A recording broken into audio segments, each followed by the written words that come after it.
Šio sekmadienio Evangeliją pradėsime Jokūbo laišku. Tai yra skaitiniu, kuris yra prieš Evangeliją. Jokūbo laiške, pirmame Jokūbo laiške, būtent 22 eilutė sako, kad būkite žodžio vykdytojai, o ne vien klausytojai, apgaudinėjantys patys save. Ką reiškia būkite žodžio vykdytojai? Jeigu mes tik tai Dievo žodį klausom, bet patys niekada neatsiverčiam Biblijos, tai reiškia apgaudinėjame patys save. Lygiai tas pats yra ir maldos atveju, jeigu mes tik tai norim, kad kiti už mus melstųsi, vien tik tai, kabutėse perkam mišias, maldas, o patys nesimeldžiam, tai apgaudinėjame patys save. Tai čia tokia labai graži mintis mums pamastyti kitą savaitę, ar mes iš tikrųjų stengiamės gyventi dvasinį gyvenimą.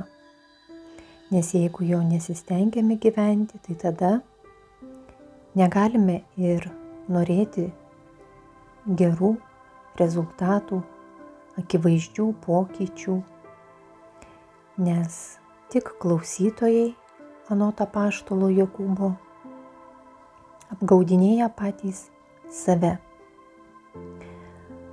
Taigi su šia įžanga ir paskaitykime dalį šio sekmadienio Evangelijos pagal Morkų 7 skyrių ir aš atkreipsiu jūsų dėmesį tik tai į 6, 7, 8 eilutes ir toliau į dar keletą eilučių iš skyrelių, kas švaru, kas nešvaru. Situacija čia yra tokia, kai Jėzus yra tarp fariziejų ir rašto aiškintojų ir žinoma tarp savo mokinių. Ir kažkas valgo suterštomis nemazgotomis rankomis ir, tarsi priekaištauja vieni kitiems, sakydami, kad kai kurie laikosi, sekdami papročių, kiti nesilaiko. Ir tada fariziejai tarsi bando išprovokuoti Jėzų, klausdami, kodėl tavo mokiniai nesilaiko kažkokių tai papročių ir valgo nešvariomis rankomis. Ir Jėzus jiems atsako: gerai apie jūs veidmainius pranašavo Izaijas, kaip parašyta: ši tauta šlovina mane lūpomis, bet jos širdis toli nuo manęs. Veltui jie mane garbina, mokydami žmonių išgalvotų priesakų. Apleidę Dievo įsakymą, jūs įsikibę laikotės žmonių papročių. Kokia didžiulė tiesa pasakyta vos keliose evangelinėse eilutėse. Apie tai, kad žmonės dažnai laikosi išorinių tų papročių, tos vadinamos įstatymo raidės, bet iš tikrųjų viešpaties neišpažįsta ir jų širdis yra toli nuo Dievo. Tokių atvejų yra labai daug. Pavyzdžiui, gali žmogus deklaruoti įvairius dorybingus savo poelgius, bet iš tikrųjų būti piktas, agresyvus žmogus. Arba, pavyzdžiui, žmogus gali skelbti įvairias tiesas, tarnauti bažnyčioje, o paskui nusidėti ir daryti didžiulės nuodėmes, išėjęs už bažnyčios. Lygiai tas pats buvo ir Kristaus laikais, lygiai tas pats yra ir mūsų laikais. Viešpats atkreipia dėmesį, kad svarbiausia yra mūsų širdis, kuri turi būti arti viešpaties.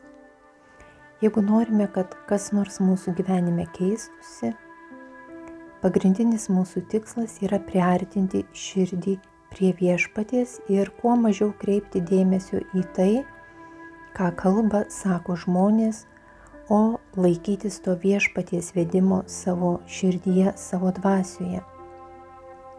Žmonės gali jums sakyti, kad jums netinka darbas, kad jums netinka gal jūsų partneris, gal netinka jūsų namai, kažkam nepatinka.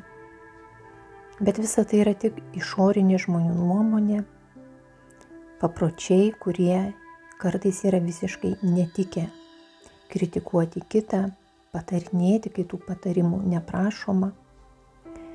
Ir štai čia Jėzus atkreipia dėmesį į tai, kad žmonės labai dažnai susipainioja tarp tų išorinių papročių, taisyklių, kurios tarsi tinklas įtraukia žmogų, supainioja ir neleidžia judėti tolyn.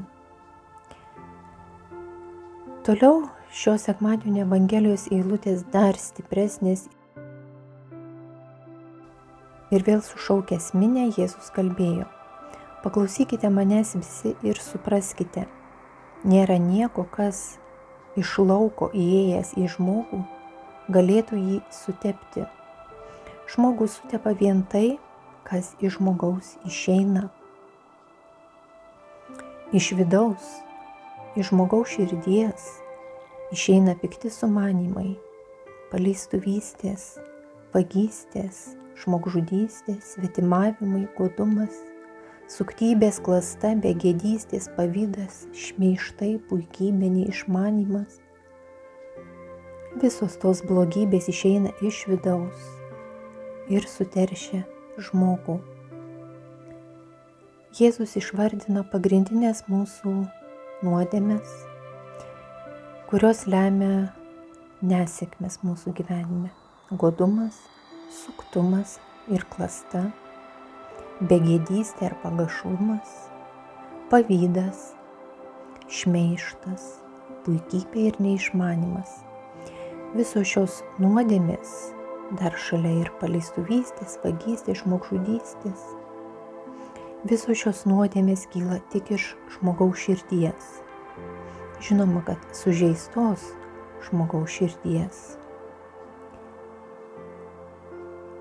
Tačiau kaip retai žmogus suvokia, kad nuodėmės, kurias jis daro, yra iš jo paties širdies. Kad blogis, kurį jis mato aplinkui, yra tarsi projekcija jo širdies vidinio vaizdo. Jeigu žmogus kritikuoja pasaulį, kitus, nuolat konfliktuoja, yra egoistinis asmuo. Jeigu žmogus turi daugybę priešų, nesiseka, tai iš šalies mes galim norėti tokį kartais žmogų paguosti, suprasti, bet giliai širdį, anot viešpaties Jėzaus žodžių, tokio žmogaus širdyje gyvena tamsybės, negeri dalykai, nes tik iš žmogaus širdies išeina pikti sumanymai ir visos didžiosios nuodėmės. Vadinasi, pasaulis iš dalies yra tarsi neutralus. Pasaulis negeneruoja to blogio, kurį sukuria žmogus. Ir kai mes klausime, kur Dievas, kai skauda, kai yra blogai, tai Dievas visur ten pat, čia ir dabar. Viešpats Mozei sakė degančiame krūme: aš esu tas, kuris esu. Tik žmogus nusisuka nuo Dievo. Jeigu žmogus piktas ir agresyvus, konfliktuoja, vadinasi, su jo meilės samprata širdį yra kažkas negerai. Jis nemoka mylėti, neteisingai supranta meilę. Jeigu žmogus yra godus, klastingas, tai žinoma, mes galime netrukus pamatyti, kad to žmogaus gyvenimas tampa skurdus. Mūsų vidus projektuoja mūsų pasaulio matymą. Kai žmogus prabyla, galime paklausti, kaip tu matai pasaulį, kaip tu jį regi. Ir mes, klausydamisi jo žodžių, išgirsime, pamatysime jo širdies paveikslą. Kartais, kai pabendraujam su pašauktais, šventais žmonėm, jie gali nedaug ką kalbėti, bet šalia jų net pabūti yra labai gera. Todėl, kad jų širdis pasaulį mato šviesiai, kitaip negu nuodėmingo žmogaus širdis. Dėl ko tokia yra sugrubusi, tokia nelaiminga kai kurių žmonių dvasia arba širdis? Dėl to, kad jinai toli nuo Dievo. Prieš tai Kristus sako, tie, kas šlovina mane lūpomis, yra toli nuo manęs. Vien kalbėjimas, tušti žodžiai dar nereiškia santykio tvirtumo.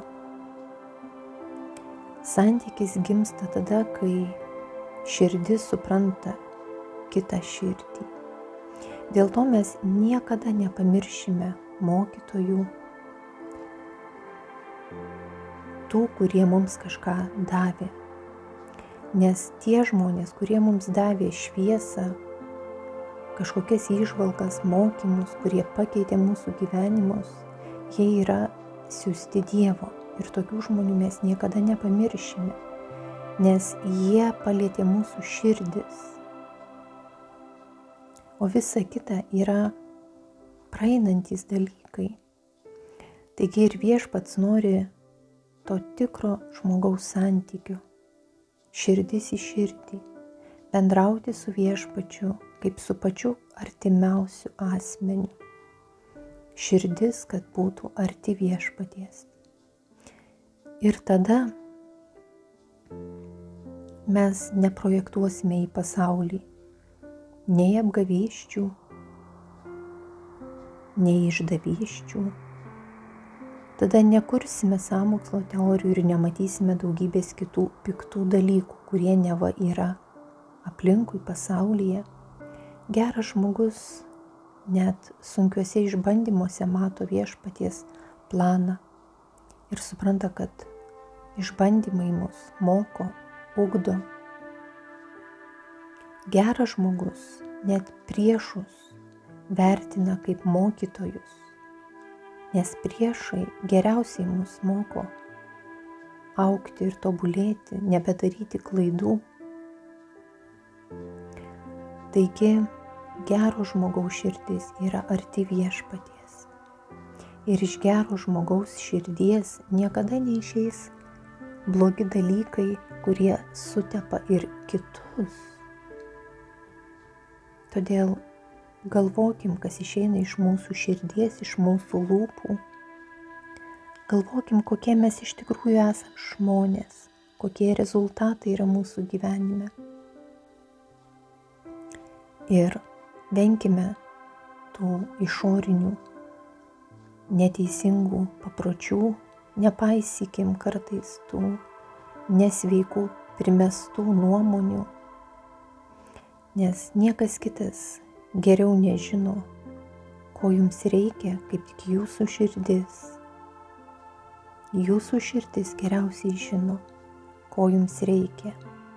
Ir tikrai, jeigu jūs pažvelgtumėte į save, giliai į save, pagarbiai į save, jūs pamatytumėte, kad jūsų širdis niekada nenorės nei pykčių, nei kažkokių tai klastos, begėdystės, pavydo ar šmeižto atveju. Niekada žmogaus širdis nesirinks daryti blogą. Žmogaus širdis visada rinktųsi daryti gerą. Tik kartais žmogus pasiduoda tamsybei, pasiduoda savo žaizdai, pasiduoda savo sužeidimams. Blogis irgi yra paslaptis, nes jis yra tamsus, jis nėra aiškus. Blogis, kadangi yra tamsa, tai tamsoje mes mažai ką suprantame. Tamsoje viskas daug baugiau, neaiškiau. Todėl eikim į šviesą, eikim artyn viešpaties, artinkim savo širdis į šviesą, kad viešpats savaime gydytų mus, mokytų ir laikytų mus kuo arčiau savęs. To prašom per Kristų, mūsų viešpatį. Amen.